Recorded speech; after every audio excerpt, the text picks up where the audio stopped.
I have not listened to the tape. I have read the transcript in its entirety. I know, I'm just saying as an investigator. Yes. Wouldn't that conclude? I would want the real voice of Colonel Right. Dan Muñoz to That's what I'm compare saying. with what's alleged this Right. gentleman So has. if that was done, wouldn't we be able to know? If it was done, yes. Okay. I would mean, it's just, absolutely it's agree just with you. hard to believe that there's just allegations and nothing's ever been proven. Well, for instance, Mr. Hijiro has made an accusation that Rwandans are being flocked to Texas. I live in Austin, Texas. I want to go on the record and challenge him. Tell me where these Rwandans. Okay, well, Where are they? actually, I would like to just ask Mr. Margon, you know, from my part, if you don't mind, Mr. Chair, I'll conclude my questions by just asking you to respond to both sides of what I asked. Sure. I also wanted to respond to your point about what Rwandans want in the next election. Look, Human Rights Watch hasn't done an investigation into what happened in South Africa, and as I understand it, the South Africans have undertaken an investigation themselves. The outcome remains unknown to date, so we do still have that. I think what we're looking at as an organization whose currency is their independent research is that we have repeatedly documented a climate of fear and incredibly violent tactics that have been used against dissenters in Rwanda. It is a government that is maintaining its power through a strategy and approach of that type. We have seen it with disappearances that we documented from March until November 2014, which we put out a report on, which the State Department also commented on. That is not a new thing. It is still happening to some degree, although it seems to be at a lesser one.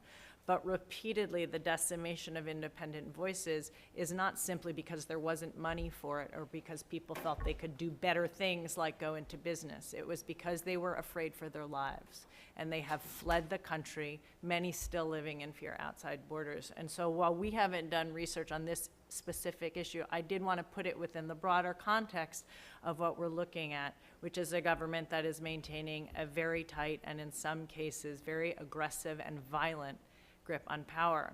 In terms of your questions about what Rwandans want, I think it's hard to tell. Nobody knows what Rwanda wants because they're afraid to speak out. If you look at the past elections of the president, it is, I think it was 73% for the last election in 2013, and 95, and in 2010 it was about 73 or 75% in favor of Kagame. Who knows how many of those people actually wanted the president and his party to win?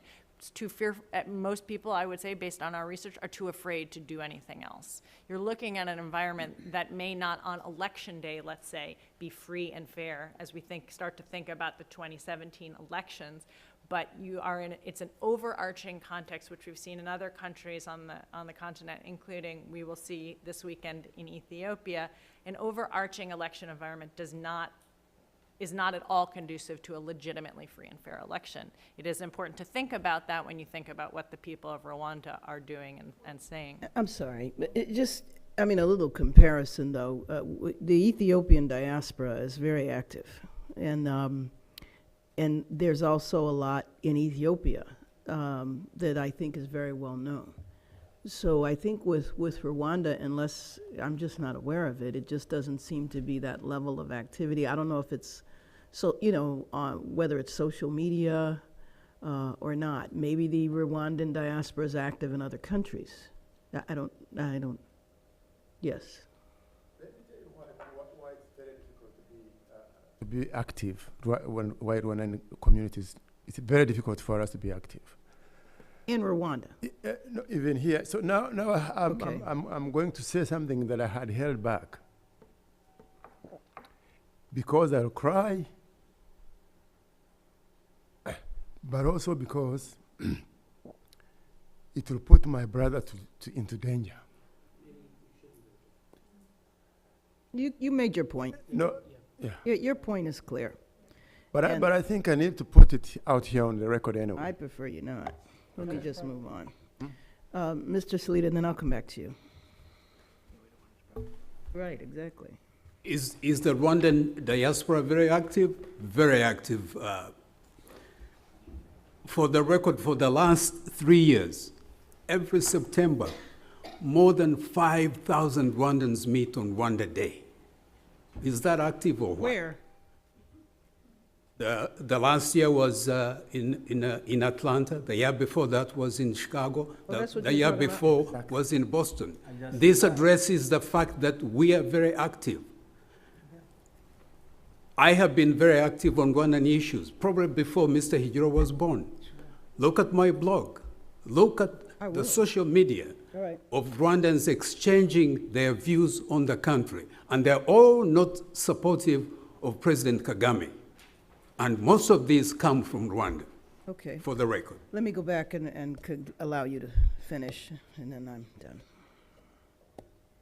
The only point I was going to make is that, you know, I think Ethiopia is a much larger country with a larger diaspora, which may be part of the reason, which happens to be centered in Washington, which may be part of the reason you hear from them LA. more regularly.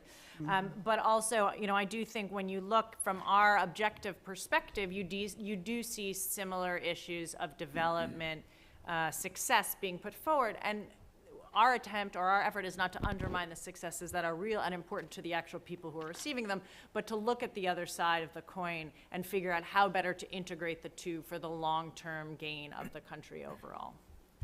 Okay. Sorry, can I say something? Compliment something? Yep. Go ahead.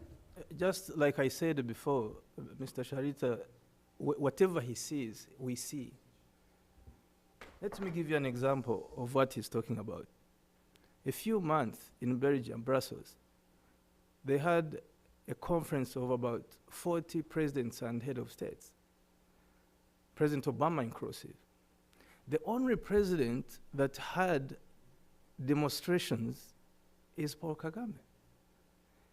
There were two sides. One side singing and praising him, another side against him. And you ask yourself, what kind of speciality, why is Rwanda unique? Why is amongst 40 heads of state, only one single president is having this? You know, think about it. What's wrong? Why does the Rwandans abroad have to put a lot of effort in receiving Kagame wherever he goes? What's the problem? There's something called Rwanda Day. You know, Rwanda Day, if you don't go there, it's a problem. Then you'll never go back home. That's one. Two, in Belgium now, I'm going to give a specific example. If you're a Rwandan and you probably have attained the nationality, Belgium nationality, if you want to go to Rwanda, you need an invitation. Just think about that. Do you know why? It's because they want to control people in their diaspora and connect them with where they are going. Why? Because they think people like us are sending messages to Rwanda. So they want to know who is from Belgium, where did he land, which house, like he said. As simple as that. I mean, what are we talking about? Look at the region. You know, let's start from Congo. What happened in Congo? How many times did we go to Congo? And Mr. Shaita should understand that I have the credibility to talk about this. I've served that state for a long time, since I was little. I grew up in that system. I know each and everything. I was in the Congo, for the record, once, twice. When we took over Congo in 1997, and Kagame fell out with Kabila, the old Kabila, we were called back swiftly and relaunched again for a coup d'etat, which didn't materialize. We ended up in Angola. We fought wars you can never imagine. We fought our ally, Uganda, in Kisangani. You know that. What does the guy want? From Congo, we go to Uganda. President Museveni has made peace with President Kagame because he was disturbing him. He was actually funding their opposition.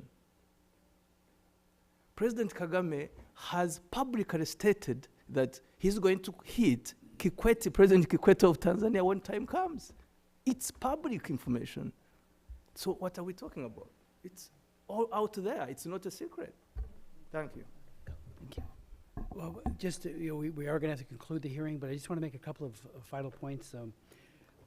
We will follow up on requesting that Kagame allow an investigative unit, maybe under UN auspices or AU auspices, that would go wherever the evidence takes them, and to interview without fear of retaliation those men and women who have been intimidated. I think, Ms. Margolin, you make a very good point about the climate of fear, the use of violence.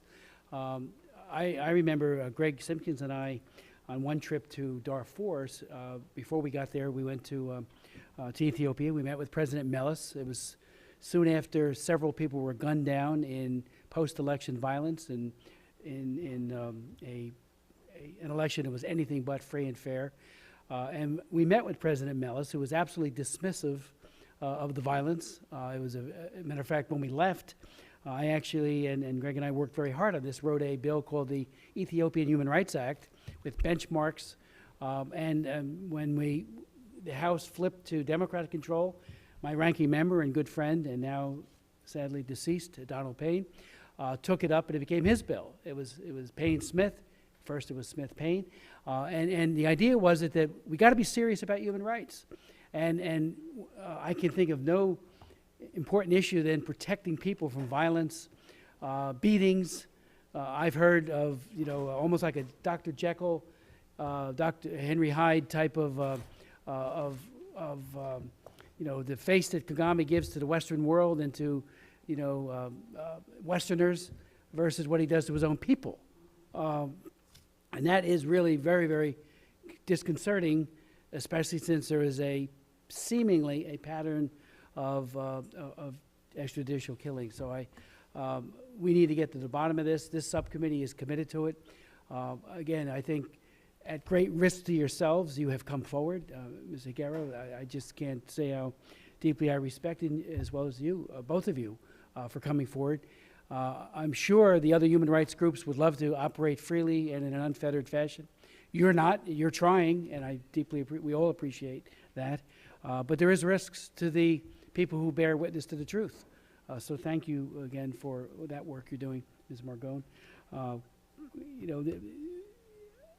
We are going to follow up on this. I hope to hear back from the State Department on what they're doing. Again, Ambassador Jackson made some very good comments about their concerns, but we got no sense as to what the return mail showed. When we raise these issues, how do we do it? He said one was done on the fringes of another of the African meetings here. That doesn't cut it. This should be our ambassador. This should be our top people at our mission as well as the Assistant Secretary and right up to the Secretary level, even President Obama, raising these issues face to face with details about individuals. Human rights get short shrift. I've been in this Congress 35 years, and I get so angry, and that's the only word to describe it, whether it be China or Rwanda, or as it was even under the Bush administration in Ethiopia, when we just, Meles was able to claim, a robust commitment to peacekeeping, but that doesn't provide a whitewash for serious human rights abuse. We welcome that, that they're deploying peacekeepers, but it's not a whitewash and can never be so construed. So, yes. One final point, Mr. Chairman, and thank you for your leadership. I think this committee would be interested in finding out why Mr. Higiro was dishonorably discharged. Once you find that out, then, Mr. Chairman, ask yourself this question. Somebody who is dishonorably discharged, would this be the same individual given a task to go and commit an assassination? Let me just say very clearly that needs to be taken with a grain of salt, big time. When you are the focus of a government retaliation or a death threat, whistleblowers don't fare well anywhere, whether it be the United Nations, where many have been summarily dismissed, and I have held hearings and done work along those lines to protect those who speak out against corruption at the United Nations, or within our own U.S. government. We're always passing new laws, enhanced protections for whistleblowers, because they get the back of the hand anywhere in the world, including in the UN or the United States, and I would respectfully submit in Rwanda as well.